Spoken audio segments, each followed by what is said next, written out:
wise man said, I'll keep my heart and lose my head without a neck. How can I sink with the maelstrom to the bottom of the sea? The bottom of the sea, and I'm fighting the violence. It looks like me singing songs of love. Where all we know is death, a world of orphans, left empty-handed. If love is sin, I'll become a heretic. Recurring and prevention. Framing the narrative, two clans are taking conscience. Murder, state, destruction. Reaping the sound from weapons planted in the soil. Terrified middle son, encumbered by your sword. You can hide your fear, but won't shed the sheer weight of your own humanity.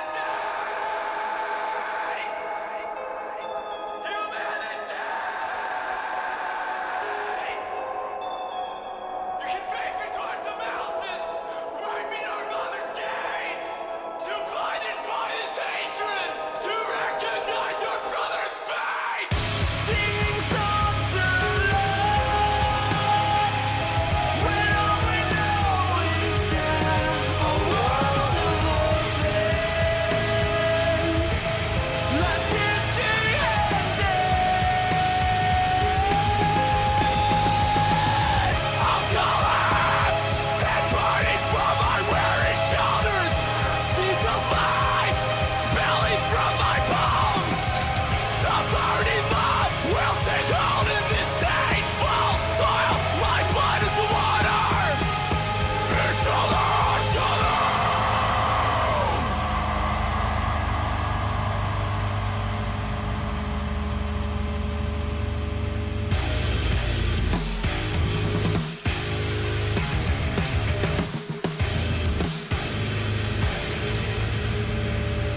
Love will take hold.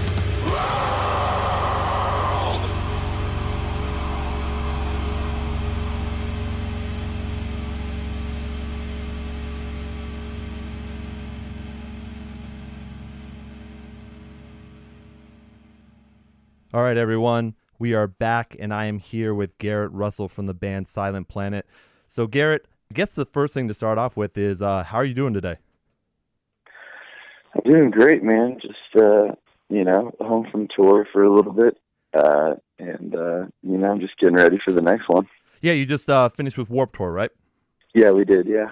Very nice, very nice. So people that listen to the show know how honest and open I am with things. So I wanted to let you know right off the bat that I think this might be one of the most difficult conversations that I've had because I normally really try to do a lot of research before talking with someone, and I only have bands on here that I love. So I definitely wanted to have you on.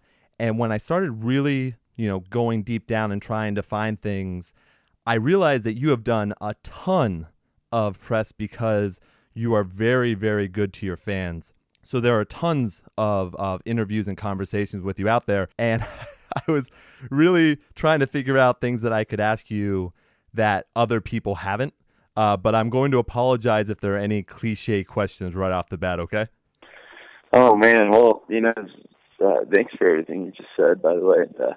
As long as you don't ask where the name of the band comes from, we're all good. Yes. I'm just kidding.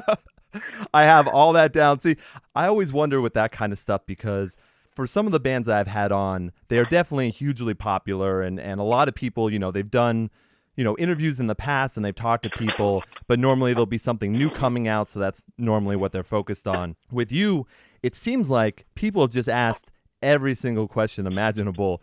You also did that Reddit AMA as well. Yeah, it seems like you're extremely fan-friendly and very, very open with things. So I really appreciate that. Thanks, absolutely. Let's just start off really quick with some Warped Tour stuff, because I know as a band, I'm sure you really enjoy the smaller venue type of stuff a lot. But coming off of that tour, was there anything that kind of changed in your opinion of Warped Tour? Like, would you definitely do it again? Yeah, definitely would do it again. And to be honest, Lord willing, if we're a band a few months from now, or not a few months from now, a few years from now, I imagine we will be doing it again. It was cool. It was cool. It's interesting that just the difference of it all. It's funny. I meet these people on Warped Tour who do it like every. Not usually bands, but like sometimes it'll be like, drivers or tour managers or people who work for a nonprofit. Sure. And they do Warped Tour every year, and it's so funny because they're kind of like, oh, welcome to tour. We'll show you how tour is. and I think it's the funniest thing because in my opinion, they have no idea what like a real tour looks like.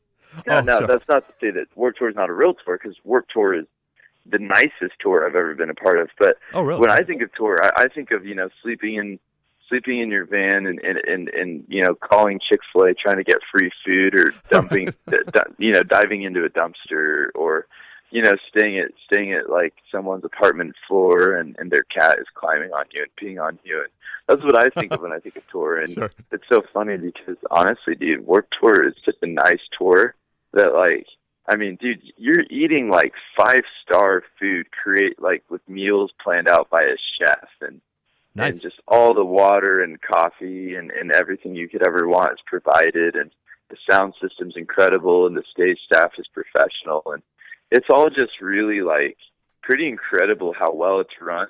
And it's such a different thing that I'm used to with our kind of DIY touring, Yeah, that totally makes sense. That's what I wasn't sure about, because you seem like a band, at least from what I've read, from what I've heard you talk about, like it seems like you'd be very comfortable doing a whole string of house show tours. Yeah, we've done house show tours and house show runs, or just we've been on bigger tours that are playing venues, and there's a day off and someone hits us up, and before you know it, we're playing in their living room. So we definitely like that. We definitely embrace that aspect of our band, and we're excited that people want to have us in our house, and they're excited sometimes to have us in our house, and it's just a cool thing, and a way that we've always done it, and it's fun and keeps us humble. Oh, sure. Back to Warped Tour for just a second. You played your sets, and then what did you do to pass the time afterwards? Were there any specific bands that you were looking to see? Did you go out and travel around in the specific cities? Was there a favorite place that maybe you visited? So Warped Tour is one of those things that you really don't see much of the city, because you're kind of in a fairground somewhere, and your van is parked with 100 other vans. So definitely, that's the one tour that we personally didn't really see much of anything. Once again, we're pretty DIY, so it was just the four of us and a merch guy, and we had a guy drive because our van doesn't have AC. Oh, okay. So we were really, really, really hot during the day, and so we had no retreat from the sun. So the only time we could sleep was when our guy was driving, usually from 12 to 1 a.m.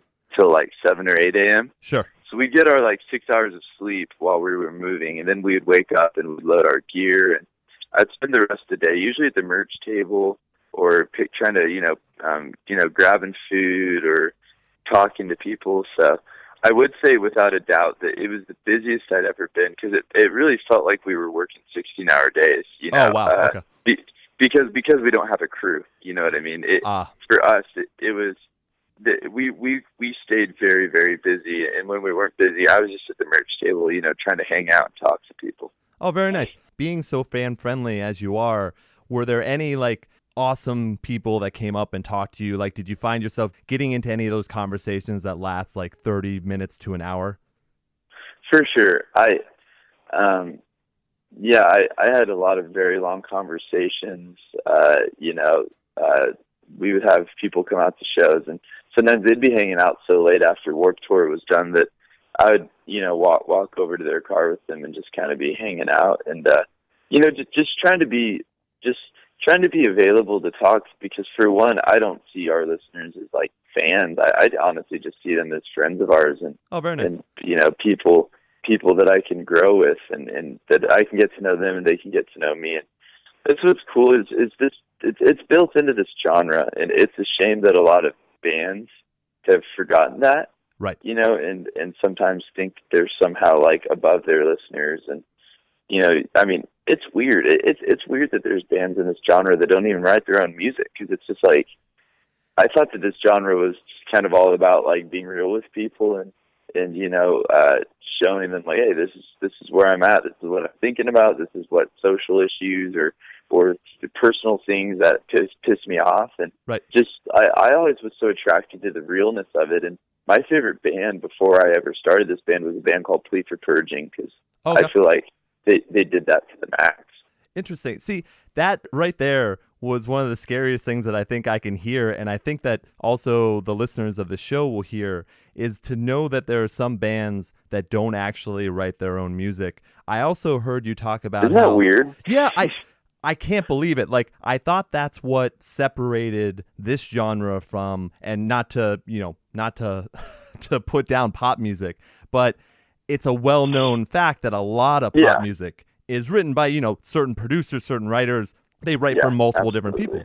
Yeah, so that's a scary thing to hear right there. And then I also heard another conversation that you had where you had mentioned that some bands at Warped Tour have backing tracks with them as well. And that's scary to me, because I thought the whole point. Yeah, well, and to clarify, Sure. usually what people are kind of talking about when they say that is it's weird. It's weird to see bands who are like the guitar and the drums and the vocals, and it's all like behind the track. It's one thing to we tour with 4 guys, which means that the rhythm guitar, or basically the less complex guitar, is getting reamped. Sure. When we're playing it, and there's some really weird kind of noises, dark synth pads or whatever stuff that's happening in the backing tracks. Absolutely. But for us, it's not like that's going on, and we're just kind of trusting on that and sort of playing, but not really playing behind it. There's and I think most bands a lot of times will have some kind of thing behind them. But the idea is that the guitarist is really the guitarist that you hear, and the drummer is the drummer you hear, and the vocalist, whether he has a sore throat or he's feeling great, that's how you're going to hear him, and that's just like what the band sounds like. And it's that basic kind of expectation that I think, I've had of our genre, and I think most people should expect from bands, Right. Do you think that there is, and I think you've probably been asked this question before, but from what you've just said about possibly not writing music and also about the kind of backing track, is there anything, do you think, that this scene, and I know it's kind of funny still to call it a scene, I guess this show in general, we kind of talk about music that we love, so it's screamo, metalcore, emo, whatever it happens to be in the sub-rock genre, basically. What do you think this scene needs to do then to kind of get back to those roots that you were looking for when you originally started, I guess? It's a good question. I think that this genre,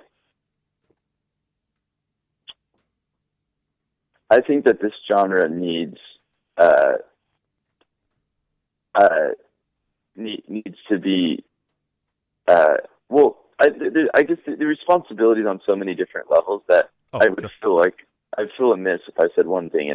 So I'd say on the label side, I think that label A&R should still be going to shows. Yeah. I think that labels should be paying attention to how bands sound. Do bands tour? Do they work hard? How long have they done this for? There's a lot of those questions that I think are incredibly important for labels to be figuring out, and that's a responsibility on that side. I think on the responsibility of bands, it's a little trickier because, everyone's coming from such a different perspective. And, right. And, I think a lot of people might, what got them into this genre be maybe a band that is very produced. Maybe Asking Alexandria got them to want to play, music. Yeah. And maybe someone else, got into it because they're a fan of Bad Brains and the original hardcore movement. And for some weird reason, we kind of all get lumped into one music scene. True. And it's funny because I don't totally understand hardcore music from front to back, but I kind of once had a friend tell me, hardcore is less about like the genre of what they play and more about the message. And Yeah. I thought that was kind of interesting. And I'm still kind of honestly thinking about that. Because it does seem, like when I think of a hardcore band, I expect them to be pretty dang musically simple. And I expect them, like hardcore music is maybe the most simple music you could ever imagine, if you really break down the songs. But usually the messages simultaneously can actually be very complex, True. Very true. So that's a kind of interesting situation there is really who you're talking to, because my hope would be that people would write music that comes from their heart, things that they think is important, and hopefully that they get past the whole like writing just about relationships. Oh, okay. And choose to write about stuff that maybe is more than breakups. And it's not wrong to write about a breakup. Breakups can be devastating and can really screw you up, and that's good to want to process it. But I would hope that people can get past that too. Sure, that makes sense. And I guess that kind of leads into your albums, because you're very, it seems like concept driven. And I was just wondering, everyone knows, like I'm not going to ask you about the concept itself on your two albums, because I think that most people know about it already.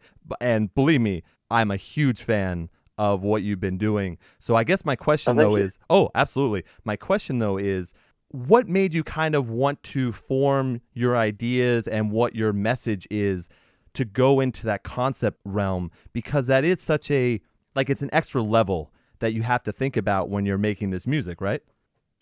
It is. It's weird though. It's, I've had a lot of people be like, people might say, okay, it's impressive that I do that or whatever. And I'm being completely honest with you. And I say that I honestly I don't want to take too much credit, for any of that, because I genuinely, I don't know how I could do this genre or really write music if I didn't have a very specific purpose. Does that make sense? Yeah, it does. I understand. Well, not to cut you off, I understand that you might not like the compliments of it, but just the idea itself, like even if it's not necessarily the idea of a concept in general, but just the idea for what you're doing in this current album, for what you're doing with Everything with Sound. And I love the word you use, because I've never heard of this before, but the panopticon, is that how you say it? Yeah, panopticon, yeah. Yeah, there we go. Yeah, which is that prison of the mind, and you have the doors that you go into for the different mental illnesses for each track. Like, just that idea itself is interesting. So when you mentioned, so you can continue on, I just want to say that's kind of where I'm going with this, was it's not just taking credit for the concept, but just that idea is interesting enough to go on for. You know what I mean? Yeah, definitely. I know exactly what you're saying. And, I would tell you that absolutely a lot of these concepts, I feel like I'm still like, there's so many different things that I sat on for a long time, and started this band in 2009 and went through pretty much all of undergrad and all of grad school, like looking at bands who were on tour, thinking, man, I wish I was them. I wish I was on tour. I wish I was doing that. Right. And so, I finally got to this place where, we have listeners and we have a label that will pay for the cost of recording our record and stuff.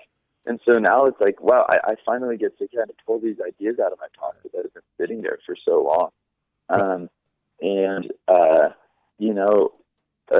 I think I'm very thankful that it took so long to get to where we're at, because it did teach me a lot about patience, and it really gave me time to process these things, you know what I mean? And to get to a place where telling these stories is of the utmost importance to me, and popularity or what people think about it isn't. And to be honest, I think that a lot of other bands, I meet a lot of band people who are quite smart, and I'm not interested in like naming names or anyone, but I see a lot of bands that are really smart, and when I hear like the stuff that they sing about, I'm like, that is not that's not your best foot forward. But I realize that a lot of people have this understanding that, like, you know, if I take too much of a chance, I'm going to lose our fans or something. Right. Yeah, that So, definitely. Absolutely. I think that's a big part of it. I totally understand where you're coming from. And that is a big thing. It's a lot of people are afraid to make, it happens with podcasting. It happens, I guess, with everything, is you want to keep your listeners, but you also don't want to be that person that, quote unquote sells out. Like, you want to be that band that makes their own music that they want to, because you're going to be the one who's playing it. Especially you guys are touring so much, and especially you can tell how passionate you are about touring itself. When you're out there doing the live show, you're going to want to love what you're saying, and you're going to want to put that message out constantly. If you don't, then what's really the point? Even if people are, jumping around a little bit, does that make it worth it? Yeah, it does. I would say it does. I agree with what you're saying. Sorry, I might have missed the question. Oh, sorry. I do that sometimes, I've been told. My apologies for that. Oh, dude, I do that all the time. I get asked questions, and all of a sudden I'm talking about, like, what I think of, like, touring in Japan, and they're like, no, I was asking you the name of your album. Well, and believe me, if there's anything about Ian Hates Music and my other show, Ian Hates Movies, pretty much that's what we do, is go on tangents. I thought that was a really funny name, by the way. Oh, thank you very much. I was looking at it, and I was like thinking, like, oh, well, maybe it's just a really Latin name, like Hot Taste or something. I wasn't sure if it was actually hate. Yeah, it's hate. It's hates for a couple reasons. One is, and sorry for telling you my backstory here, but like I said, go on. No, I'm super into that. Oh, no, thank you. I guess it's years and years I kind of had this nickname, Ian Hates, and I was like, well, that's kind of branding. Why don't I go with this? And the reason why I got the nickname was because I am so open with what I'm saying. I was an Army Air Force brat for most of my life. Okay. So constant moving around, getting bullied in every single school that I went to. And I was never one of those people that would ever back down from, I've had 30 kids beat me up. I've had all that kind of stuff. I don't care. I would rather have my opinion heard and hear other people's opinions than just, go with the flow of things, I guess. So that's where the joke. So if someone talks about a movie that they love and I don't like it, or a very popular movie and I don't like it, then I'll tell them why I don't think it's good, because they're already telling me why it is good. You see what I mean? Yeah, I totally get that. Yeah. So it ended up becoming a brand. And what I think the funniest thing is, in most cases, in everything that we talk about on these shows, it's mostly stuff I love. Like, I don't come on this show and talk about music that I don't like. I mean, every once in a while, a band might come up in the news that we discuss, but other than that, it's all stuff that I love. Take out that I just reviewed Suicide Squad on Ian Hates Movies. That wasn't very good, but in general, it's mostly. Everyone seems kind of pissed about that movie. I don't really know much about superheroes. I don't not like it. I just don't really pay much attention. So I was just more kind of marveling at how bummed everyone was about the movie. Well, I liked your, I don't know if it was deliberate or not, but your play on words with marveling, I think was pretty good there. But yeah, it's just one of those things where it wasn't that I was upset about it, because I don't think we try and joke on the show as much as possible. So it's mostly a joke throughout the whole thing about why they didn't make it better when they had the appropriate source material to. I guess that was the real thing, is why settle for the mediocre when you can go bigger? Huh. I completely see that. That makes a lot of sense. Now, are you besides superheroes, are you a movie person? Is there anything that you enjoy, like relaxing with a certain type of movie genre or anything? Yeah, definitely. I really like political-ish movies. Okay. And I think that horror, I don't love horror movies, but I think that they're theologically very, fascinating. And I attended this guy. He's he's the guy who made The Exorcism of Emily Rose and a few other movies. Mm-hmm. And I attended a lecture, when I was in college. He said something that really stuck with me, and I've always thought about it. It's just such an interesting thing. He said that horror is the most like theologically profound genre, because it offends your categories, and it makes people who don't believe in God, or people who do believe in God, it scares them because they feel the opposite, even though they don't want to. And I always thought that's really interesting. And he talks a lot about the horror of the crucifixion. Okay. He talks a lot about the Christians, a lot of people who follow God and believe in the gospel and stuff. They take for granted a lot of these things, this idea of like death and blood and the gore of it all, and talks about the idea of humans killing God and everything being turned upside down, and just how basically he believes the whole gospel narrative is kind of a horror thing. And that people have kind of begun to take it for granted. I always thought that was a really interesting kind of way that he sees things, and he makes incredibly like violent horror movies. And the dude's like a devout Christian, so that's kind of fun. I wonder, I've heard people talk about, they've had like major like philosophical discussions about the effect that horror movies have on people, like just in general, because even though there are terrible things that happen in the world on a regular basis, it's not often that you're going to be chased by a slasher serial killer or Jason or whatever it happens to be. Totally. So it's supposed to bring out that almost animalistic part of you that that you wouldn't normally feel that type of fear in real life. Absolutely. Yeah, it is very interesting, actually. And for me, I think I hold horror movies to a higher level, because when they're done well, they are really, really great. But when they're, a lot of the stuff that's out now, it's just that kind of like shock scream kind of thing. It's jump scares. And that's not really what horror was supposed to be about originally. That's not getting to that primal fear. That's just like, oh, you saw something really quick on the screen and you reacted. That's, wow. I totally get that. I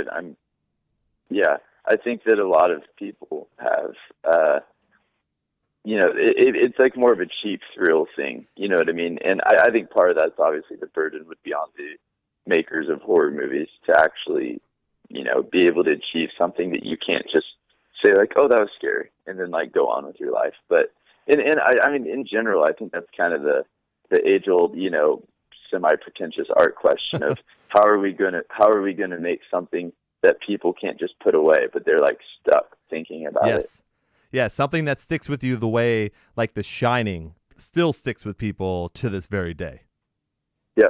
Exactly. Oh, I got you. That makes sense. Now, you had mentioned political type theme movies. What kind of stuff are you talking about? Recently I watched this movie called Syriana. Oh, yeah. Like George Clooney. Mm-hmm. And it basically shows every angle at which people are affected by like the politics and the kind of the ramifications of how we make decisions about how we split up oil fields and who gets the contract and where the money goes and stuff. And I thought it was interesting. It had some dry spells and stuff, but definitely thought it made me think about stuff that I don't normally think about as just your average car driving American. And I appreciated that a lot. Well, you seem to be pretty outspoken about politics and everything in between. I have a question, if you don't mind talking about politics for a second. I know everyone is jumping on board of making fun of Donald Trump and everything that's going on. I tend to have my main thing, I think, is that I have a real problem justifying the whole go out and vote for the lesser of two evils. I don't know how. Yeah, me too. Yeah, okay, me too. All right. Yeah, what do you normally think about that? Because I think that's my major hang-up, because I just don't like anyone. Like, I can't imagine voting right now for any of the candidates. So I'm always trying to juggle that whole thing. Like, do you ever follow George Carlin at all? Oh, yeah, totally. Yeah, he had that great bit about how people normally say, hey, if you don't vote, you don't get to complain. And he had that whole opposite view of, no, I'm the one who's not putting those people into office. I am the one who gets to complain. And I always thought that was pretty interesting, his flip on that. Like, what do you normally do? What's your thought process for this kind of stuff? Because I've heard some things, I've heard you joke around about Donald Trump. I've heard many people joke around about Clinton. And I don't know. I'm up in the air. I just wish there was someone there who I actually had some faith in, Totally. I mean, I'll tell you outright, like, I'm going to vote for Gary Johnson. Okay.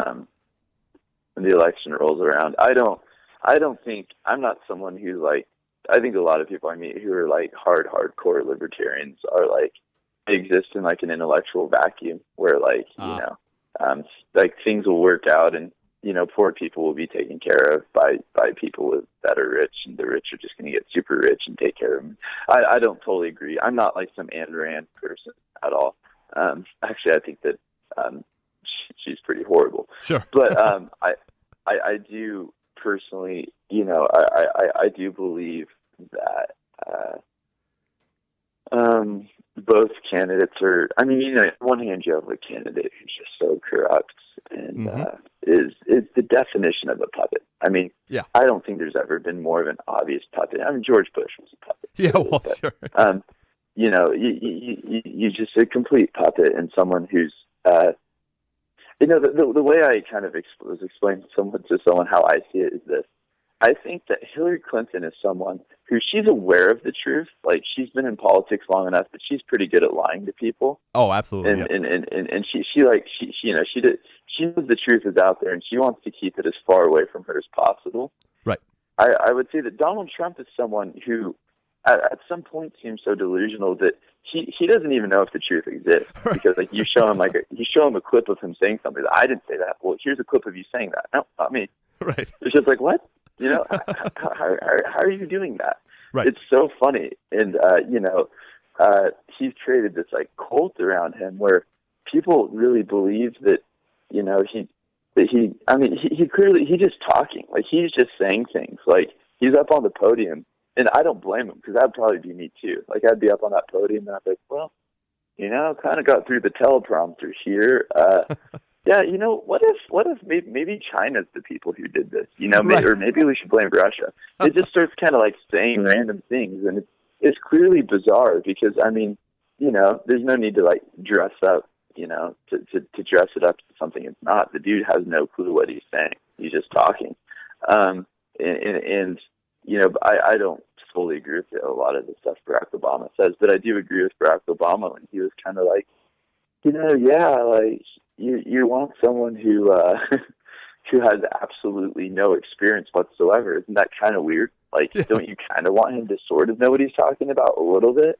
Sure. And, obviously everyone's like, no, we want a complete outsider. Okay, well, I guess we'll see what you get when you get someone who has no idea of anything that's going on. Yeah, wasn't that kind of the thing with George W. Bush? Is people wanted to vote for it was that cliche. You want to vote for someone who will have a beer with you, but where was the actual experience and where was the knowledge base besides that his father had been there? Yeah, no, totally. And you have someone like Barack Obama, which, regardless of how you feel about him, I would say that he clearly is pretty knowledgeable. He's just kind of a smart guy. Sure. You see people ask him questions about, money and politics. And it's funny, I don't know if you saw on Reddit, they asked a question about money and politics. And you saw the exact same question get asked to him and Donald Trump. And yeah. Donald Trump, when asked about money and politics, said, we're going to defeat Hillary Clinton and never let her into the White House. Or he said, crooked Hillary. Like, how are you going to get money out of politics? I'm going to beat crooked Hillary in this election. And like, you ask Donald Trump that thing, and he gives you like 5 paragraphs of like legal stuff that like by the end of it you're falling asleep. Right. You know what I mean? It's two pretty different people, and by no means do I think a career politician is what we need. No. But someone like Gary Johnson, who has been a politician, who did a really, really good job of it, and never really gave into the machine or corruption, because he's a weird guy, and he kind of embraces his weirdness, is someone that I think seems like a pretty cool option. Yeah, if you're running libertarian, you're going to be sort of weird, I guess. I guess that's the way it goes. But then when Yeah, I look definitely. when I look at Hillary Clinton or Donald Trump, I also don't think normal. So I guess that's kind of the way. Yeah, well, Go ahead. definitely not healthy normal. I mean, No. I think you could say that Hillary Clinton is the definition of a puppet. Sure. But I don't know if it's normal for people to basically be a front for something else that's happening. Right. But yeah, dude, it's crazy. It is really, really crazy. It's just going to get crazier. I mean, the other day, like, Donald Trump was like, yeah, Barack Obama is the founder of ISIS. Yeah. And everyone's cheering. That's a And big it's thing like, out there right now. It's like I'm not even surprised anymore. No. Like, how weird is that? No, we have been. I'm not even surprised to hear him say that that he's the founder of ISIS. We're so desensitized now. We really are. It's like, holy crap, dude.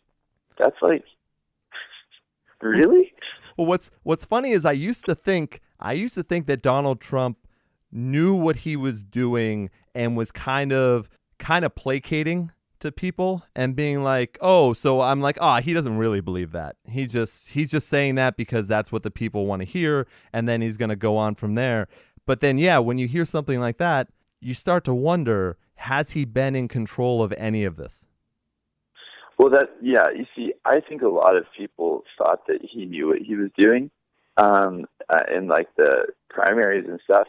And now that he's running against Hillary Clinton, and all he has to do is just, like, shut his mouth and let, like, Hillary Clinton's corruption, like, win the election for him. Yeah, because there's lots of it. Yeah, and instead he's just, like, being awful. And it's like, well, sucks for you, dude. Like, you really screwed that up, man. Because now, like, you know, it's like when the parents of the military, you know, when the parents of the military dude who sacrificed his life are talking about how hurt they are, you could just be like, you know, I appreciate the military sacrifices of this guy and his family. However, you know, I still believe blah, blah, blah. Right. You don't even have to, like, you don't have to change your position. You could just not be an asshole. Right. But, like, he really, I think that he clearly could be diagnosed with narcissistic personality disorder. Because, once again, a personality disorder, it really is only a disorder stopping you from really your potential as a human being, and it's hurting your ability to do what you want in life. And it's really, and it's a funny thing, his narcissism's hurting his ability to become president. Right. Well, can we really, though, can we really call someone a narcissist who just displays his name on everything that he could possibly have? Yeah, it's true. It's a bit obvious, isn't it? But it's just it's so crazy. I just like having someone who's very open to talk about this stuff, because it's very difficult. I don't know how your interaction with social media is when it comes to stuff like this, but even for just myself in general, I can just take a story from it. My friends are like almost split down the middle on what they're doing. So it's all, you know, one meme with no real stats on it, and it's this made up whatever. And I had one of my friends who threatened to defriend me because she said that on a post, the most competent person who has ever run for president is Hillary Clinton, and if you don't agree with me, then you're wrong. And was completely She said serious. the most confident person? No, the most competent ever. Oh, competent. Oh, Competent there's person. no way. Yeah. It's actually funny. If you read about her a little bit, most people who've worked for her would describe her as, like, somewhat confused and generally, like, angry at everyone. Oh, like, sure. That doesn't sound like a very competent person to me. No, that's why I thought her choice of words, because I questioned it. I was like, are you being sarcastic? Are you joking? Like, that's a funny line if that was true. But no, she went on a whole tangent about how if you vote for anyone else other than Hillary Clinton, you're a misogynist. And Whoa. yeah. Dang. And that's throwing around, and I know you've been very outspoken about that kind of stuff, about actual things that are happening. For someone just to throw that around like that's nothing is pretty crazy. It is, and it's a bummer, too, when you see people, like, pointing fingers and calling people racist and misogynist when it's not true, because it really loses its... I mean, it's important. Like, talking about misogyny is very important to me. Yeah. You know? And it sucks to see some people, like, just really, you know, use it to get to get their political points across, because it doesn't help. It doesn't really enrich conversation. No, it stifles conversation, if anything. It does. It's a very anti-intellectual thing to do, and that's, trust me. Like, there's a lot of times that people are like, "Oh, if you call someone a racist, you're racist." I mean, there's tons of stuff. It's like, yeah, like you can say that Donald Trump has said racist things because they're racist things. Oh yeah, like their definition, they're by definition. By definition, it's racist. Yes. And it's equally weird when people want to say like that he hasn't or something. But it's also a bummer, when you see the opposite, and you see just this kind of this fear of people being able to just like speak their mind because they don't want to get labeled something. They don't. A lot of people might have questions about, like, oh, well, what about abortion? Like, what about the babies or something? And they're not trying to say women shouldn't have rights. They just like genuinely like want to have an intellectual conversation without like, getting told that they're going to liberal hell or something. Right. It's a very interesting thing. I was talking to my pastor about this, that I've been told by a lot of different, I see a lot of different Christian people on the internet and stuff who kind of don't like me. Come from afar. I don't usually know them, but they're usually like, he's a Christian liberal, and he cares more about being liberal than about being like true to Christ or something, which is sad that people feel that way, but it is what it is. People can feel what they want to feel and stuff. But it's also been kind of an interesting thing to see, because I've always felt like the problem with a lot of, the problem with liberal humanism is that it wants a hell very badly. Yes. is the way that I would say. Is that that's a great way to put it. Yeah. It's you see someone who gets accused of rape or something, and all of a sudden it's like, or even people who are accused of rape, and it's like they should have their testicles thrown off, and they should be thrown in a snake pit and suffer forever. And just talking about like torturing other humans, or even people that are wrong, or people like Donald Trump and stuff, talking about like, oh, they should be dead, they don't even deserve to be alive, and they're not humans, and just all the different ways that you see people, like kind of dehumanizing people that they disagree with. And I've always thought that's so fascinating, because it's this desire, like above all, to just like punish those who don't agree with you, and a genuine kind of hatred for anyone who would not be part of your agenda. And I've always thought that's so fascinating, because I just that deep-seated desire for there to be order in a universe, but that you don't even really want to point towards where that's coming from and stuff. And I see that a lot in liberal America, just this absolute like vicious hatred of those who would disagree with the government ideology, and that's kind of strange, and something that, like we were saying, kind of, I think maybe stifles intellectual conversation. I think in a similar way, when someone says, they have their own form of what heaven would be like, I think a lot of people have their own forms of what they think hell should be like as well. If they're believing in that, that actual hell, that literal hell, that's what they're expecting. They're expecting everyone that they hate, everyone that they think has done something to wrong them most of the time, not just humanity in general, but wrong them personally, that they're going to go to that hell and have everything done to them because they're terrible human beings. You know what I mean? Absolutely. Yeah. And it's also, we're very quick, kind of on the point, I guess, that we're talking about of how people kind of get to pick and choose, like, right and wrong. Like you see Donald Trump saying a lot of stuff, and a lot of it's like disturbing, and a lot of it's wrong. Right. But I actually have a friend in South America who like wrote this blog about how privileged Americans are to say that Donald Trump, like, that voting for him would be more like of an egregious human rights decision than voting for Hillary Clinton, and how they're voting for Hillary Clinton because like she cares more about, like what's important, because this person is sitting there thinking like, well, Hillary Clinton learned everything she knows from Henry Kissinger, and Henry Kissinger had no problem starting wars in South America and in Central Asia and all around the world to maximize American profits and to get what he wanted, and to install puppet dictators. And these evil globalism things, like, people will shrug at as long as she says the right things about feminism. Like, Oh, absolutely. who cares? Who cares about those kids in Latin America? Like, all that matters is that a New York liberal is happy. Yeah. You know what I mean? Yeah, Kind of no, absolutely. that bull crap. And that really struck me too, because I think, as someone who's a Christian, I think that I need to think. I need to see the interests of human beings, and not just only Christians can do this, but for me, my Christian faith has led me to believe that I need to really think about my political inclinations and my thoughts and my desires and how they would affect everyone around the world equally, right? Because as a Christian, I've inherited this kind of strange tradition, I'll admit, of I don't have my tribe isn't just my nation. Like, being an American isn't my primary identity. Now, I'm not saying I'm not an American, and I'm not saying I hate being an American. Right. But simply put, Jesus calls me to a whole other kingdom, and that kingdom involves people all around the world, and that kingdom tells me that those who are overlooked by society and those people who are victims of war crimes committed by Hillary Clinton are as much my brothers and sisters as are my next door neighbors in here in America. Right. That's not always, I mean, it's really not seen most of the time. And unfortunately, I think, and it's not to stereotype, but I think a lot of times when people have their negative views on religion, and especially with Christianity, they're not meeting people like you. You know what I mean?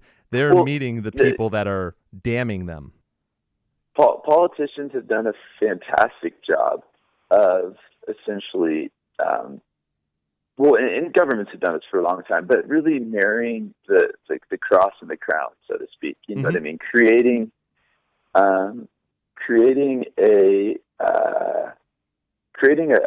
paradigm by which people believe to be patriotic is to be religious, and to be religious is to be patriotic.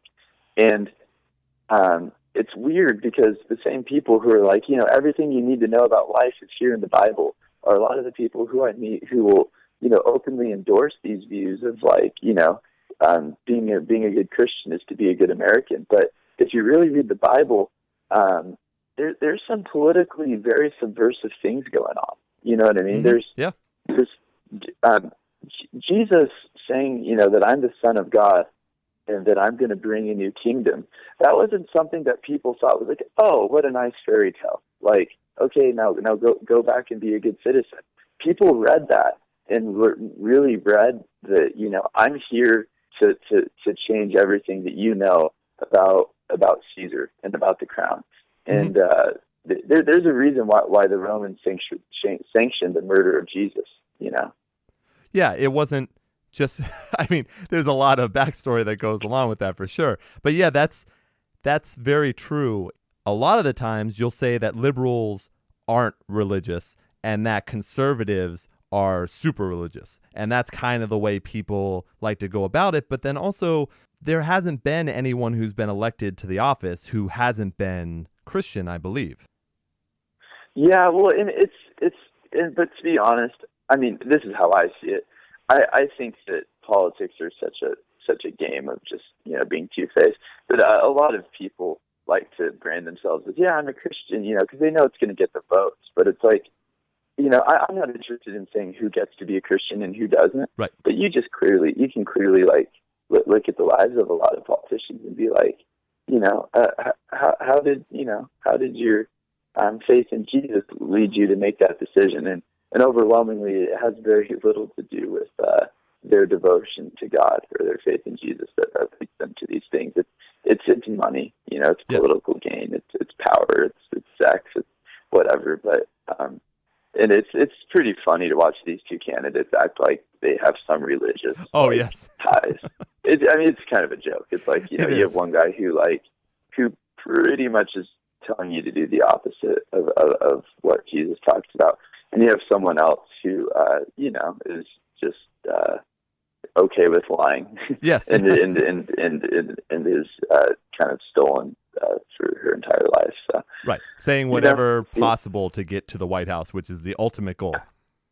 Absolutely, and it's in this time that you really would have hope that people could become independent thinkers. and could be like, you know what? Oh, no. Like, how about I don't vote around party lines? How about, like, I don't defend a really, really atrocious person just because I think the other person's slightly more atrocious? Right. Like, Yes. What if I just started thinking for myself or looked up 30-party candidates? Because whether you consider yourself a liberal or a conservative, there's a way better option on both sides. Oh, Joe Stein and Gary Johnson. Yeah, that's what I'm more searching for now is how can my vote? Well, first of all, we all know that there's only 2 to 3 states maybe that will decide this election anyways, because that's the way the system is set up. But in general, how can you hurt that party 1 or party 2? It's by going with party 3 and, showing that there is an interest in that kind of candidate.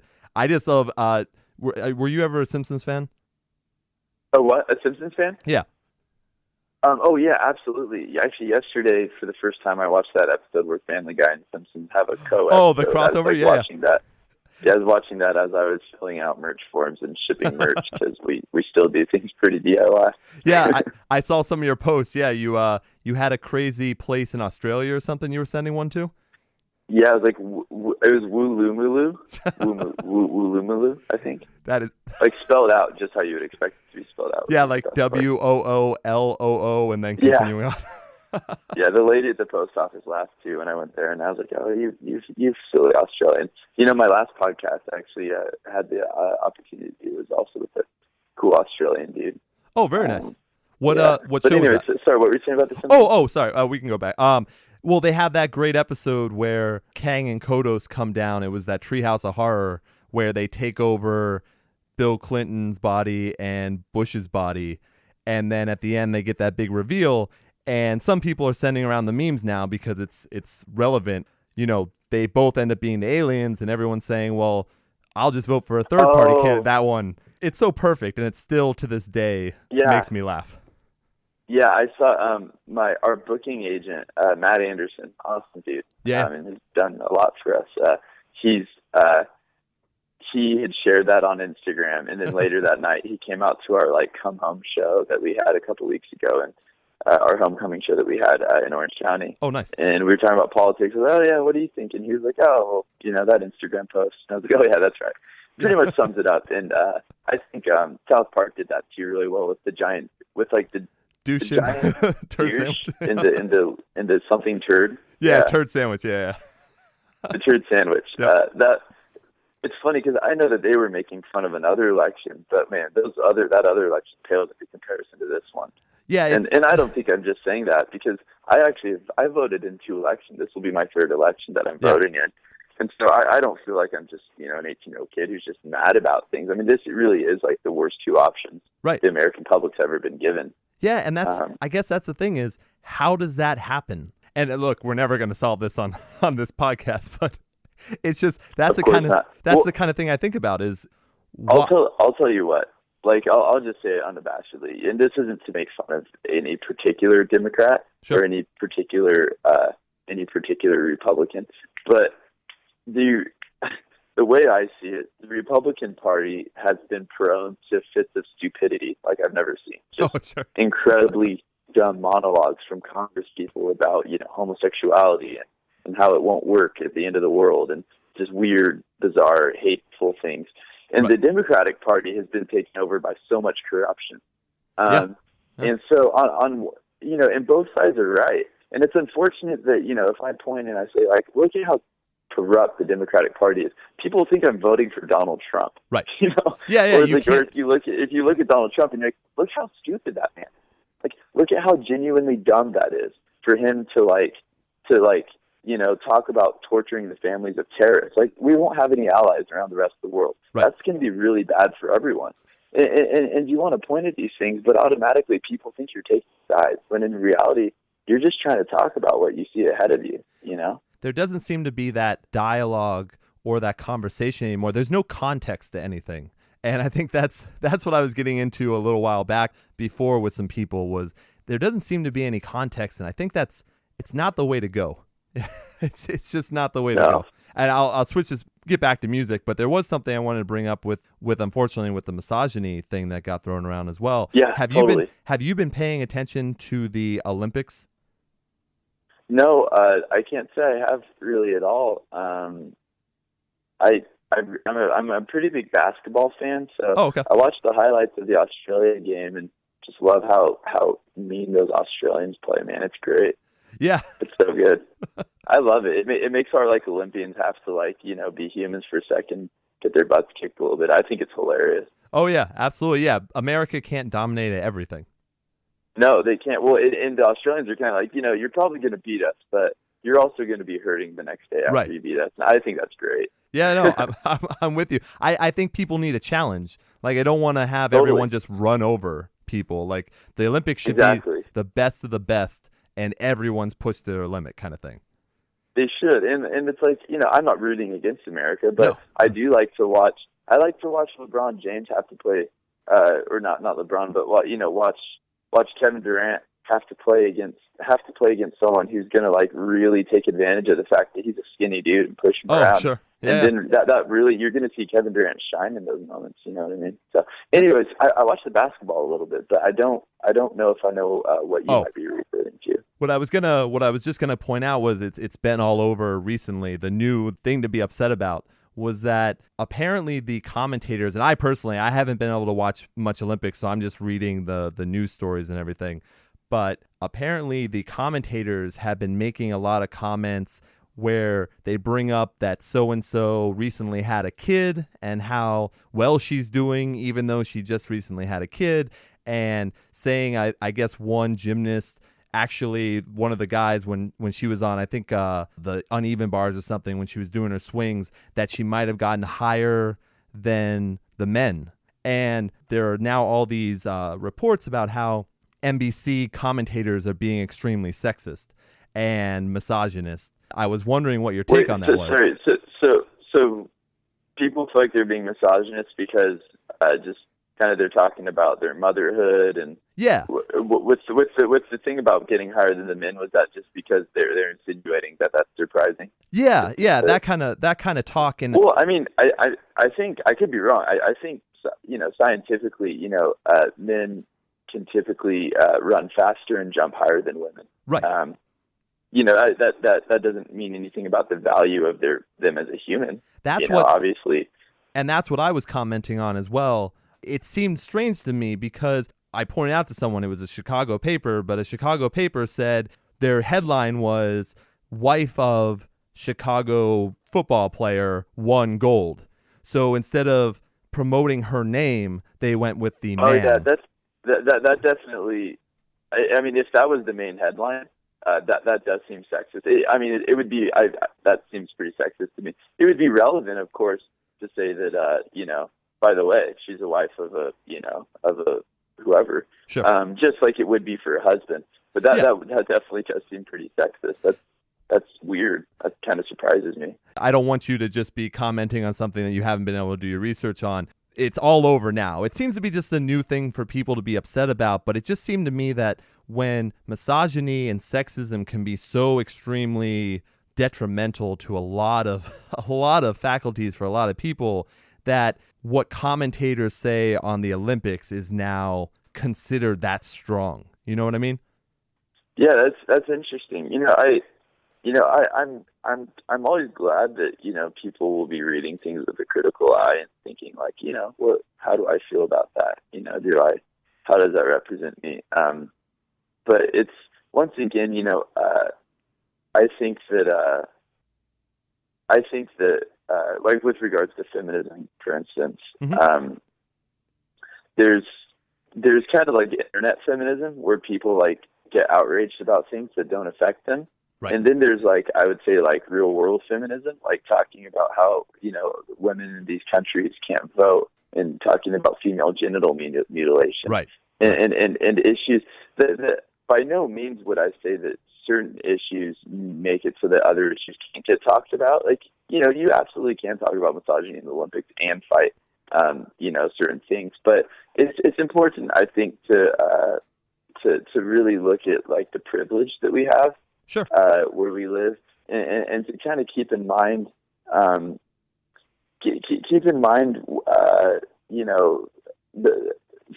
decision, the ways that we talk about things, and the privilege that we come from. when we're able to, maybe get up in arms about certain things, when there's bigger issues happening even in the inner city in America. Oh, absolutely. And those things, it's sad to see kind of, I don't know, oftentimes get overlooked in favor of the most recent, social media thing. Yeah, and it all is unfortunately, it is driven by that social media thing for sure. But to kind of skew it back to music itself, I don't think you called a resurgence, but I've seen an increase of bands that have, especially in this, quote unquote scene, that have some really great female singers and female guitar players. Yeah. Right? Totally. I mean, Conquer Divide for one, Red Handed Denial. There are a bunch of really great bands. Do you see that as well? Or are there still major issues going on with, women being seen as just the objects? There just seem to be so many talented women that I'm hoping that that's changing. Absolutely. I mean, with regards to, I can definitely, because I've seen more of it. Right. A lot of times when I'm talking about, misogyny in the music scene, it has a little bit more to do with what I've seen happen to female friends of mine who are working as photographers or merch people, and okay. getting treated very disrespectfully from guys, as well as the themes that go on in music. I don't want to pick on one particular genre, but you can kind of look at the genre of pop punk music. Okay. And most songs are about that girl, she broke my heart. I hope that she, whatever, I'm better off without her or whatever. Or that this girl's so awesome, I want to be with her. And it typically puts women in a very kind of puts women in a role and doesn't really give a name or a face to these girls, Sure. Just kind of talks about them as they're either a good object or a bad object. Right. And obviously that happens outside of pop punk too, but I think pop punk's pretty famous for that. And I heard that 100 times over from a lot of different, bands this summer. And that's something that I think needs to be talked about a little bit, is, the stories we tell and the way that we tell them, that there's a lot of, there can be a lot of sexism there, and absolutely, I do know different women who are also in bands and stuff, and they've experienced that. Especially, I mean, the first thing that needs to get done is to just create a culture where where women are educated of their rights, and where there's never an excuse given to men who would invade someone's physical space or be, give sexual advances that aren't wanted. And that's a huge thing. And it's really cool to see, for instance, I think Kevin Lyman's doing a lot to get involved with that. And he has a group on Warped Tour called Voice for the Innocent. Oh, yes. Yeah. Who specifically is working against, trying to work against that thing, because Kevin Lyman absolutely never wanted that culture of misogyny or rape or whatever to be a part of Warped Tour. And that story. He wanted it to be a punk festival where everyone was included, and it's a bummer to see what happened last summer and to see how people blamed Kevin Lyman. Right. Because I'm sure he might have made mistakes along the way, as anyone would, but I don't think that he was ever the problem, as much as this culture at large, and Sure. and certain men that are inside of it. And it's good to see that he's taking action. And my good friend Jamie, who runs The Voice for the Innocent, was out there on Warped Tour doing great stuff. Oh, great. Yeah, I was there. I have a good friend named Autumn Lavis, who's spoken out about a lot of that stuff and has gone through a lot and is doing a lot to make it a better music scene and a better place. So it's cool. I'm lucky, for myself anyways, to have known a lot of strong women who have gone through a lot of that stuff. So it's also something that's very important to me too. So I always appreciate to hear something like that, because I saw them at Warped Tour as well, and they're doing a great job. Which Warped Tour did you go? So I'm pissed, because I was gonna tell you this. So I was at the Mansfield one, because I do the show out of Boston, and cool. I was so pissed that I had to miss you guys. I was so very, very, very upset. It's a long story, but how did that go for you? Was there anything special? Because it's Mansfield. It's like you said, you don't go into the city for that kind of thing. But how did the actual set go, if you remember that specific? It was great, man. It was really good. I made a friend named Joshua who I text with sometimes, and he is an awesome dude. Really, like for some reason, Joshua really sticks out in my head that I met. And if you're listening to Josh, hey. Yeah. But yeah, hey, he'll love that. Hopefully, he does. I met a lot of cool people. It was a show that like the crowd wasn't the craziest. The crowd didn't know the most words, but I really felt like people were listening and like kind of came to our set to experience it. And I don't know. I had really, really good feeling about all that. It was also really cool that Kevin had a local band stage. Yeah. Yeah. And not just, I don't want to say just local. I'm sure a lot of the bands also tour a lot, but you know, a stage for the bands of that area to like showcase their stuff. I thought that was really cool that Kevin did that. Yeah, I tried to go back. Dude, sorry, go ahead.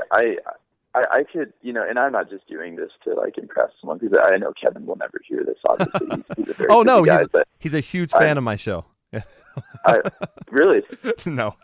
I don't know. I was like, oh, dang. I think he does. I should really watch what I say. I think he does his own show now. Or he was just on some, like, it seems like, and this is just a funny thing for me, is it seems like now bands or artists from bands are now making their own podcasts. And I'm like, hey, guys. They are. Yeah, I'm like, hey, guys, you already got your thing. Like, let me have this. let the fans. You say that because someone just recently told me that I should start like a podcast or something, and I'm not against it by any means, but I was just kind of like, I'd probably suck at it, to be honest. Like I'm sure it's fine to have me on interviews and stuff, but it's a whole nother thing to actually run it, you know? Well, no, it is, but I got to tell you, I mean, from what I've heard from you being on the show, plus right now, you can definitely hold a conversation. So that's the way to do it. I think people are always very interested. Yeah, you have your opinions.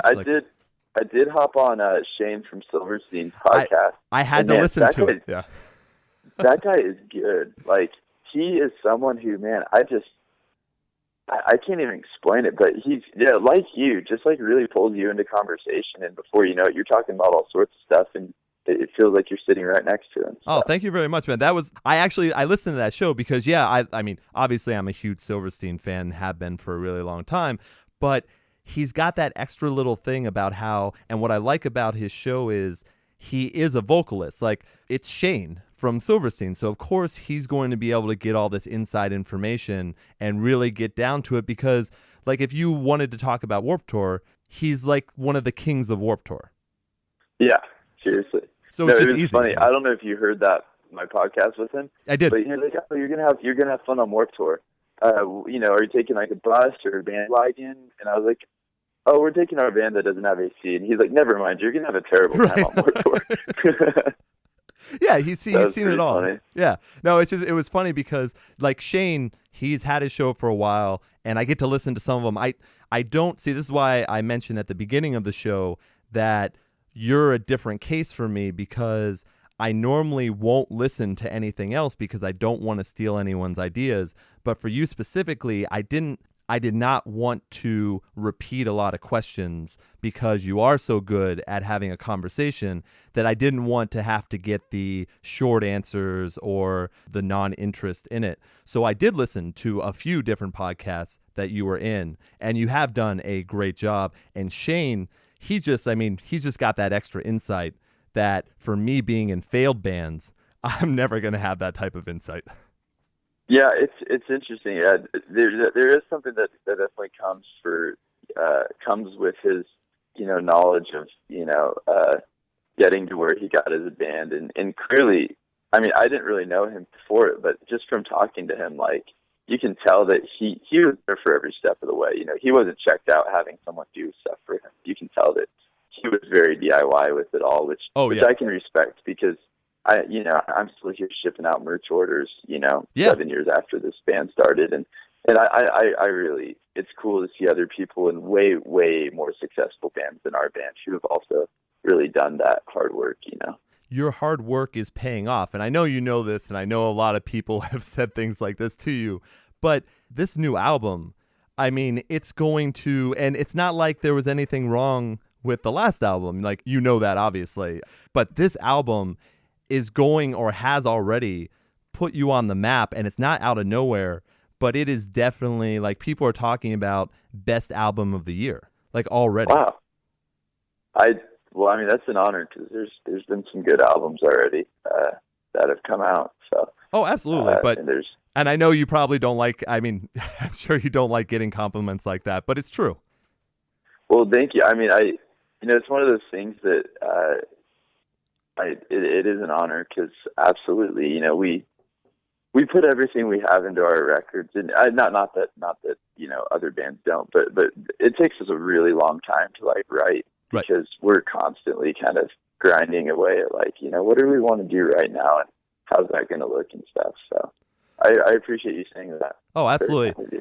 Yeah, no, you can definitely tell this album's amazing. And believe me, I'm not wrapping up. I mean, I don't want to take up all your time, but it seems like we have a good enough rapport to talk and continue. Yeah. But I did want to ask you, this is going to be completely out of nowhere. I was just thinking about some things, because obviously doing the show, and we just had a huge conversation and talk from the show that went out yesterday. So we were talking about how a band like, the Amity Affliction is coming out with their brand new album this week. And I was just wondering, from what I've seen you talk about and from what I've read, you kind of like distancing yourself from the Christian band kind of label, because the way the scene has been, and kind of the way it still can be.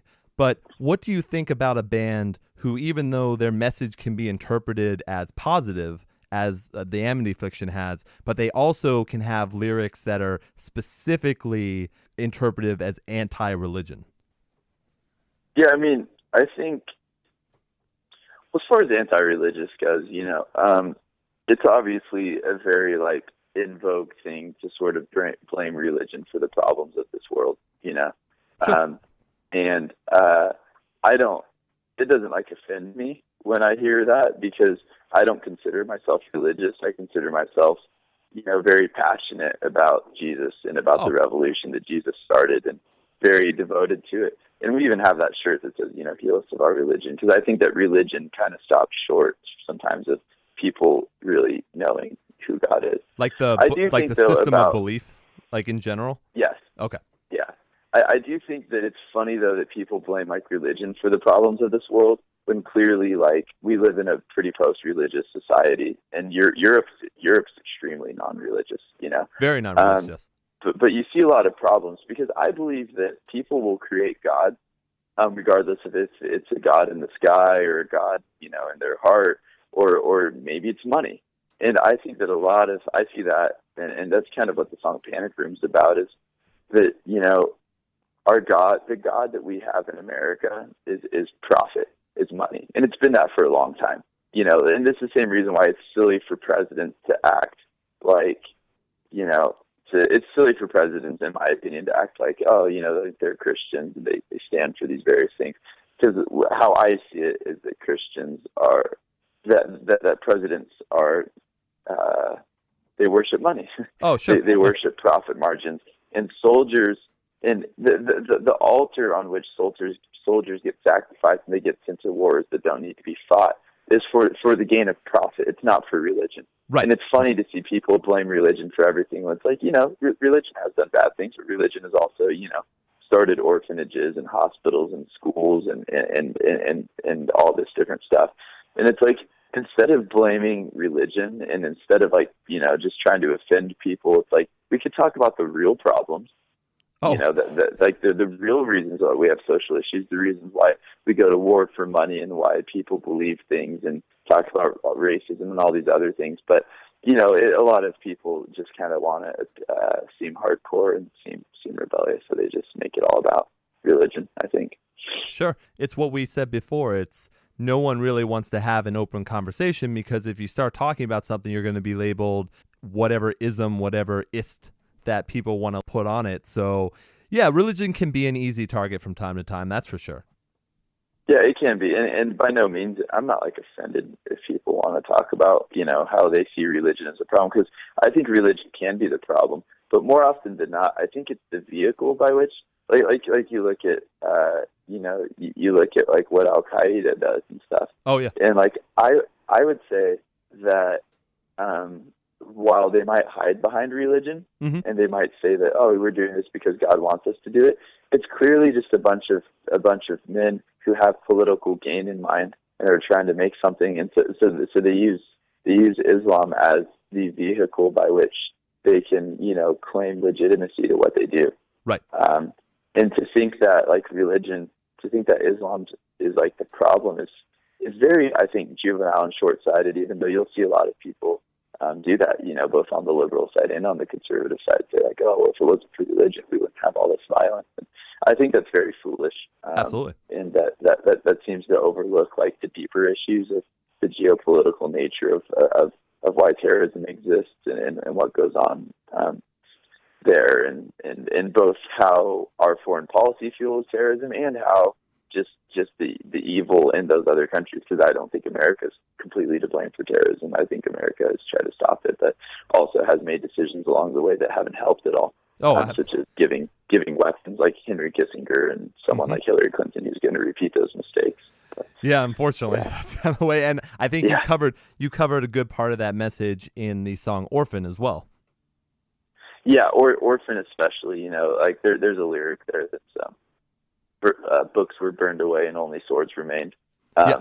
Just kind of to say that to really look at our part in all of it, and it's not an either or thing. Once again, it's not like I don't think America's fully evil, and I don't think everything that our soldiers are sent out to do is wrong, and I especially don't blame our soldiers for the problems that we see, because a lot of my best friends are soldiers, and Panic Room was written about how sad it is to see soldiers get used, and soldiers, you go to either the Democratic or the Republican convention, and they're all like trying to outdo themselves, saying how I love soldiers this much, I love our troops more than anyone else, and it's like, no, you don't. Right. Like, you don't care about those poor kids. Yeah, like, because the fact that most of these soldiers on the front lines are from lower to middle income houses and from situations and economic conditions created by our policies, and you don't care that those kids, like those kids who are dying, just like you don't care about the orphans that you call quote unquote collateral damage every time that our airstrike misses.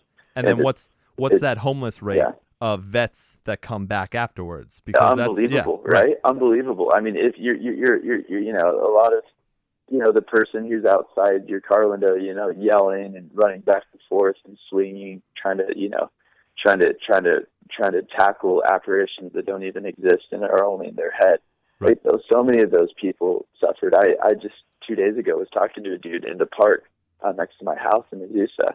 Oh yeah. And not my house, but my friend's house. Don't get me wrong. I don't want you to think Silent Planet can buy a house. Yeah, the Silent Planet my house. Friend's house. And he's drinking and he's doing drugs, and he's pretty upfront with me. He's like, "Yep, I lost my leg in the service," and he shows me how he only has one leg. Yeah. And he was like, and still hurts like hell. And he's here drinking, and the dude served in Vietnam.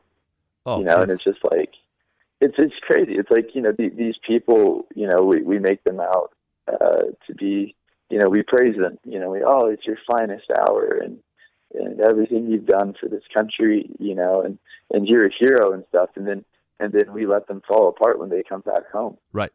Yeah. Because it's not abnormal to have post-traumatic stress disorder. These people aren't broken. It's a very normal response to putting someone in a place where there's bullets flying over their head and they see people's heads getting blown off. Yeah, it's that's not a normal. To come home, and it's that's what's not normal. Right.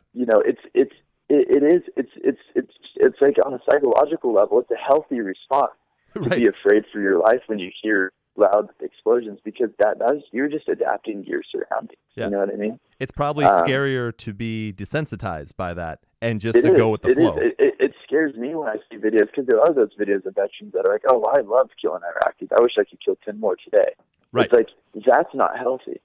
Like, that's abnormal. That's scary. Right. I think to see someone who's internalized the violence versus my friend Jael, who was for Panic Room, right? Who was brave enough to come home and say, I wake up sometimes like choking my pillow to death. I'm still experiencing I still think about those people I killed. Like, that's a very healthy and admirable response, and it's hard to see him suffer Right. with that. Man, and I think that's one of the reasons why people respond so positively to your music as well, is because you went ahead and you created an album that really talks about that stuff, because it's not just the PTSD, it's all of the mental issues you were able to write about that also affect people on a regular basis too. Well, I appreciate that, and I hope that we could, give something to it. It's one of those things where, it's, we love creating music and doing what we do. Yeah. And I could never imagine doing it and not talking about these issues that I see. You know what I mean? And yeah. And I tell a lot of people, like, there's so many other issues that I might never get around to, like, writing about. Yep. 'Cause there's a lot that goes on. I've had people say, like, oh, well, you don't talk about this though. Like, what about this? And it's one of those things. It's like, I'm flattered that you think that I care about everything so much that I'm going to get to talking about this. But in all actuality, I don't. I will fall short of knowing everything about every social issue and really tackling everything. And I'm just trying to write about these things as I see that have affected so many people that I love. And right.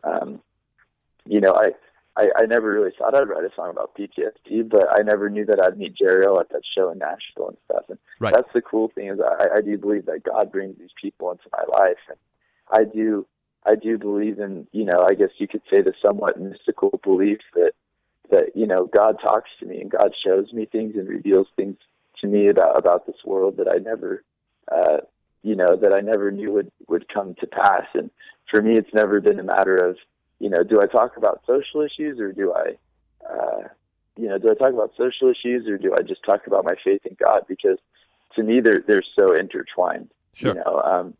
And I can't not talk about what God's done and what I see God doing, and I can't ignore, like, the suffering of other people and just write about other stuff. And a lot of times I wish I could do more than just write a song too, because it's like, ultimately, it's like writing a song only can do so much and can only impact so much. But that's what I do right now, and so I'm just going to kind of do the best with that and see where it goes. Yeah, no, that's a great way to put it. And I personally, I can say, even though I love all of the songs that you made, I especially kind of relate not to the PTSD one as much, but to Nervosa. I think that track really speaks to me because of things that I've dealt with. So I appreciate that there is that kind of thing that I can look towards. So I did want to thank you for that as well. I'm sure you get it a lot, obviously. Wow. But it's funny. Nervosa was probably the weirdest, like, darkest song that we've ever written. I'm not surprised that I relate to that one. and we've seen, like, I've genuinely thought it would be the song on the record that no one is really talking about. It's just kind of like it's on their album, but, like, okay, whatever. But that song, I hear about, like, probably besides the singles the most. Oh, really? Okay. I'm really surprised by how much it is, and for sure, so some of it is even talking to people who have struggled with anorexia. But I think a lot of it's too kind of just how very dark it is, and how, not to sound egotistical, but maybe how, like, very Silent Planet it is, if that makes sense. Like, not a lot of other bands kind of sound even remotely like that. I can see that for sure. Just kind of having the really heavy stuff and having the really dark melody and having kind of a yelling spoken word vibe. And I think that might be part of it. But we've had such a response to that song. It's been cool, but also kind of surprising. Yeah, and to know, hopefully that people have been able to adapt and kind of get out of that terrible phase that they've been in. I guess that's the whole point, is you're hoping that people say, yes, we kind of connect to that song, but they've kind of gotten out of that part of their life. Because if they're coming up to you and saying they're still dealing with it, and that's an issue, then I guess that's got to be pretty tough for you to hear as well. It's heavy for sure, but it's also, if there's really one thing that I learned when I was doing therapy, was that, like, a lot of and this is a simple thing. I don't know why it took me 24 years to figure this out. I must not be the smartest, the brightest tool in the shed, but sharpest tool in the shed. There you go. Well, hey, there you go. But there you go. But I really, I think a lot of people, when you're going through a time, you genuinely, there's something within us that believes that like no one else can possibly understand what I'm going through. And I see that a lot, in different people, kind of just this idea of like, you have no clue what I'm feeling. And I would sit there as a therapist and stuff and see how people isolate themselves when they're in that time. Right. And as simple as it is, and Jake really caught this with heart support and what he did there, but like, just get talking to someone, and a lot of times high schoolers, I'm like, dude, like there's a therapist who can help you so much with what you're going through. Like I'm pretty sure your family would be able to help you with that your mom or your dad or whoever's in your life is someone that you can go to with that, because it really breaks my heart to see so many young people who come to shows. And I had a young lady say, hey, that song XX City Grave that you talked about rape culture in America, like, yeah. Well, I was raped and I still haven't told anyone yet. And it breaks my heart because I'm like, I'm so honored that you're telling me, right. But I also, I can help you so much less than other people can, and if I can do anything with this, like 10 seconds that we have together, I want you, I'm going to pray for you to have the bravery to talk to someone about that, Sure. And know that like you're so much more powerful when you use your voice. And when even if you're afraid that people might not understand, and it's true they might not, but you need to decide if that's a risk that you're willing to take. And I think it is a risk that you should take. Yeah. It can be pretty heavy sometimes.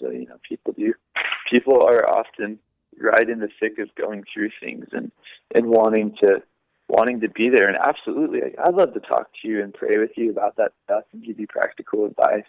But I often tell people, I can only do so much. And unfortunately, a lot of times it feels like I can only do very little. And I can, I've had, so some people are like, oh, you saved my life, or your music saved my life. And, right. And I really do like to tell people that, to be honest, I didn't. Like whatever it was, whatever made you decide to like put down the gun or to not, or to. All right, guys, I know this is strange for me to butt into a very poignant point by Garrett, but it doesn't make any sense with the way the transition is going to go, because right at that moment, Garrett's phone dies. And if you look at your own podcast listening app, whatever it happens to be, you're going to see that we're coming up on probably around an hour and a half or so by this point. So his phone has died and he has to plug it in and charge it for a bit. And then he answers as I call back, and you'll hear that in a second. So here's the rest of the conversation with Garrett. Hello. Hey, how's it going? Hey, Garrett. Sorry, my phone died. Oh, okay. All right. I was so worried it was something on my end. Oh, no. It's like my phone died. And I have to go in 5 minutes. Garrett, unfortunately. No, I totally, let me just thank you. I appreciate everything. I know that was like a terrible, inopportune time for the phone to die, but I know you're very busy, and I appreciate the time that you took to be on the show. Oh, yeah. Well, I'm up visiting my parents right now. And, okay. I'm gonna grab dinner with my mom, but yeah. Absolutely. No, just once again, thank you. Thank you to your mother for letting you take the time to talk with me. I really appreciate it. So once again, thank you for everything. Hopefully you enjoy your dinner, and hopefully I get a chance to talk to you soon. But once again, thank you. Oh, thank you so much. Thanks for having me. And yeah, if you ever want to do more of this anytime, I'm always. I have a lot of time that I spend probably 8 hours a day, typically in a van, just driving. So right. Usually have time for this. So I would love to talk more. Really appreciate you and having me on this, and just no, thank you. Generally, really great podcast you do. Oh, thank you very much. Yeah, as long as I didn't waste your time, that was the main thing for me. No, yeah, you definitely did not. All right. Well, thank you. And Garrett, I will have everything situated on the show, links for everyone to get your stuff, to support you and everything. So once again, man, I can't thank you enough. I love this conversation. Oh, I did too, Dad. Thank you. Yeah, I'll talk to you soon. All right, guys. So that is the end of the conversation with Garrett. I hope you enjoyed that. I know I did. You can tell I did. I like having conversations like that. I think it's awesome. And especially someone who's knowledgeable in not only music, but so many things that are happening around the world. So it was really fun to talk to Garrett about that. Now, make sure you go out and get everything Silent Planet does. I was not joking when I told him that Everything Was Sound is already on top 10 lists for best album of the year. It's on mine. You know you've heard me say it before on the show. You know it's high on Ty and Jackson's list as well.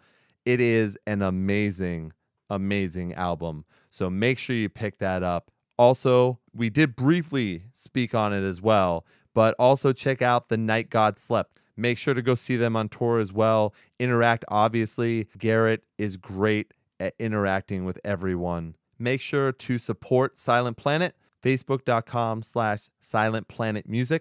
You can also go to www.silentplanet.band, twitter.com/slnplnt, and instagram.com/silentplanetband. Like I said, I hope you enjoyed the conversation as much as I did. Thank you very much, Garrett. And thank you, Jerry Graham from Jerry Graham Publicity. Thank you very much for setting up that conversation. It was great. So like I said, we might do this from time to time. I think it'll depend on the conversation. I think it'll depend on the length of the quote-unquote regular show that I do with Ty and Jackson, because we seem to not have a problem talking for a long period of time about the music that we love. That's just the way it is. So sometimes it might be better to separate and kind of surprise release these. So I hope everyone enjoyed that. Feel free once again to let me know.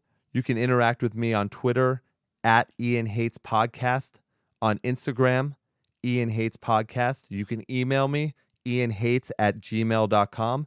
And then you can also speak with me and follow on Facebook, facebook.com/Ian Hates. And then once again, as you all know, you can go to www.ianhates.com. You can get every single episode of Ian Hates Music and Ian Hates Movies, plus new shows that are coming soon. And as you know, however you're listening, you can also find us on iTunes, Stitcher, Google Play Music, and any other of your favorite podcast listening apps. Please rate, subscribe, and share. It always helps the show. It's much appreciated. So once again, thank you very much, Garrett. And as you heard me talk about Nervosa, we're going to leave you with Nervosa off of Everything Was Sound right now. I will leave you the way I always do. Long days and pleasant nights. Thanks, everyone.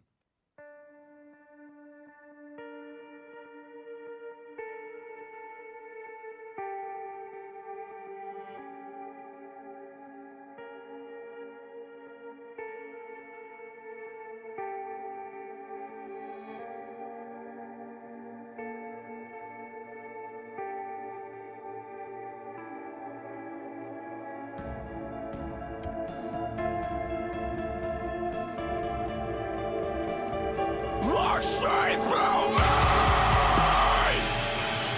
Look at the nightmare.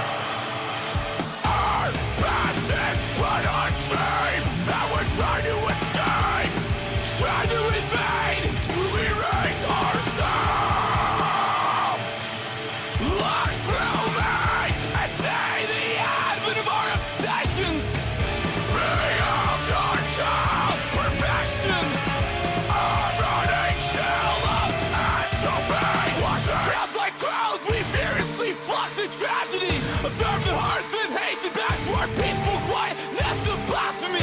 Rather die now, drag your failing body into witnessing the wake.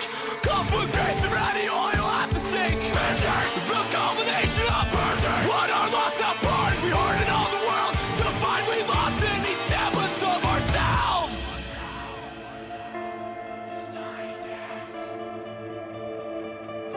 I am not mine.